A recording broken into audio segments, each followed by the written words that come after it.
What's up guys? Welcome again to Ermar Fishing Sessions. And for our today's vlog, yan, medyo matagal-tagal tayong hindi naka-spot. Itong buong March, hindi po tayo nakapangawil. Ngayon lang ulit, April, susubok po tayo. Bali, low tide nga pala ng hapon ngayon. Wala nang low tide sa umaga, kaya bihira na po tayo makapangawil sa araw. So, nandito pa rin ako sa favorite spot natin, sa Barangay Palo Bandera. At naka ultralight tayo. Yan ultralight setup, Imperator 7 Auto UL. Then yung aking rod yung aking reel is casking. And then yung ating soft bait, mga master, ayan yung ating lure is yung ating pamatay na panghuli ng mga ulam na lapu-lapo. Yan. Nakapagkas na nga pala ako. May huli na akong dalawa, yan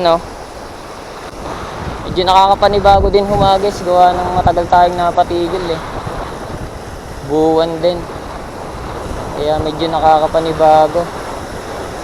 Mapapansin nyo, dito lang ako humahagis sa tabi, mga master, kasi dyan lang naman sila. Yan lang yung mga lapu-lapo, mga honeycomb grouper, dito lang sila sa mga tabi. Wala pang hanggang tuhod yan guys. So yan aking tinatapakan. So yan guys, nakakita ko ng butas. So yan kita nyo yan. Baba lang to, subukan natin dyan. Minsan kasi nandyan lang sila nagtatago sa mga ilalim na yan. Yun, fish on mga master. Sabi ko sa inyo, di ba? Sabi ko sa inyo, nandyan lang sila sa butas na yan peacock grouper. Dito lang napakalapit lang. Grabe, lakas talaga ng soft bait. Medyo juvenile size pa siya mga master, pero okay na yan, hindi naman lumalaki na ng malaking-malaki yung mga ganyang isda. I think nasa, parang sa research ko, nasa 26 or 28 cm lang sila. So pag mga ganong kalalaki na, mga breeder size na yon. So it's not bad kung kumuha tayo ng mga ganitong size pang ulam.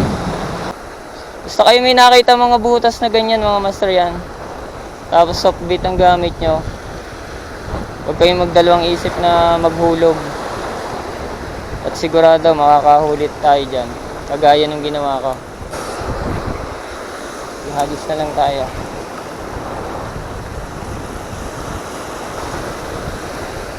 Uy sayang, may umi-strike mga master,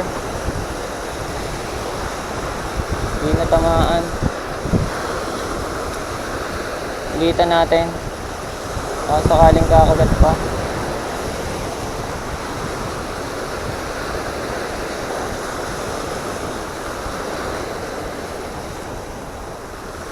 Slow retrieve lang tayo. Fish on. Ay, yun guys, fish on nga grabe, trumpet fish. Kaya naman pala yan haba. Grabe naman to guys. Nahuli natin trumpet fish. Grabe ang likot niya guys. Yan. Akit na akit siya sa ating plastic soft bait. Grabe. Sarap nito kung malaki, kaso maliit pa siya. Tsaka nakakawa tong gantong isda. Yan kaya pala hindi nahuli nung unang strike. Trumpet fish mga master, yan. Release natin to. Release natin siya. Yan, dyan ka sa malalim. Yun.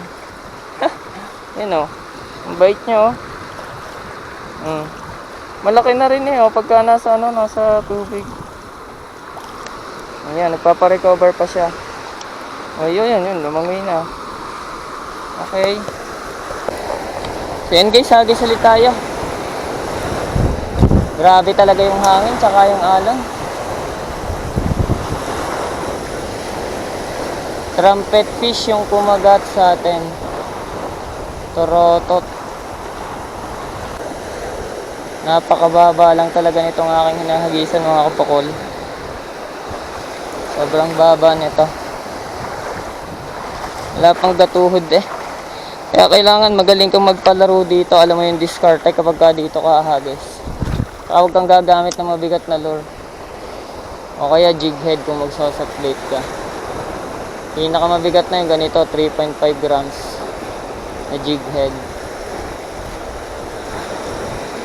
Para mapalaro mo siya ng ayos. Tapos pag ganitong malakas yung hangin, tsaka alon, kahit pa paano, maiibato mo siya ng malayo-layo.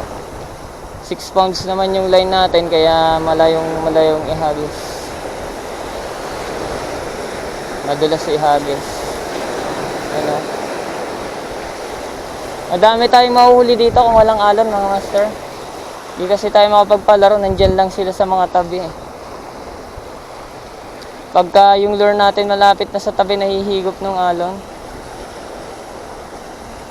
Sayang guys.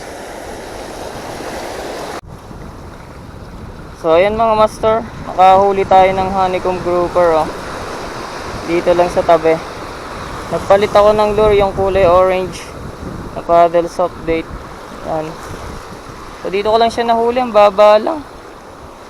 Grabe, wala sila doon sa malalim, nandito lang sila sa mababa.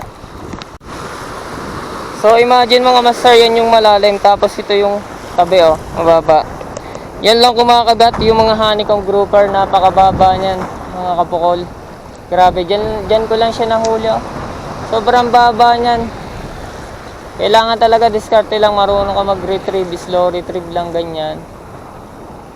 And then yun, bigla na lang siya lumabas sa kanyang lungga nung makita niya yung lure natin. So yan, ganyan lang yan. Pag manguhuli ka ng mga honeycomb grouper, mga kapukol. Diba?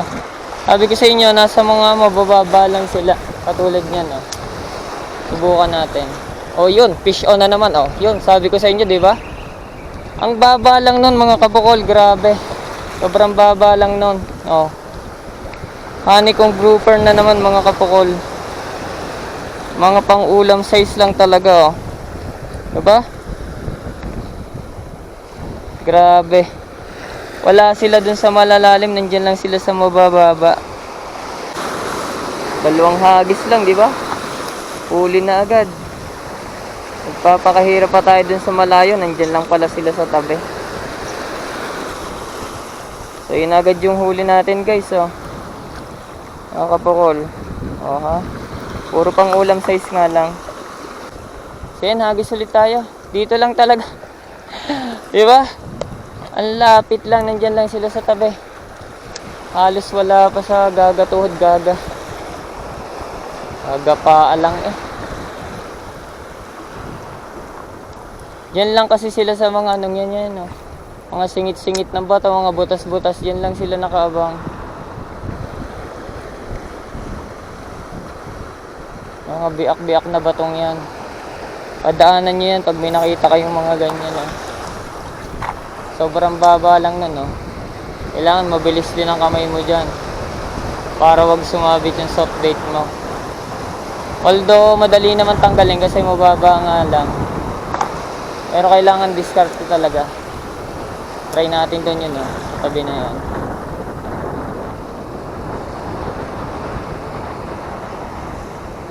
Nagkakaroon kasi ng ng damo yun kaya ayaw kagatin ng isda. Yun lang ang kalaban natin pag sa tabi. Try natin doon. Yun, huli ako ng pagsasara ng bail. Kailangan mabilis ka talaga din. Yun, uy sayang, strike mga kapukol. Strike dito lang sa tabi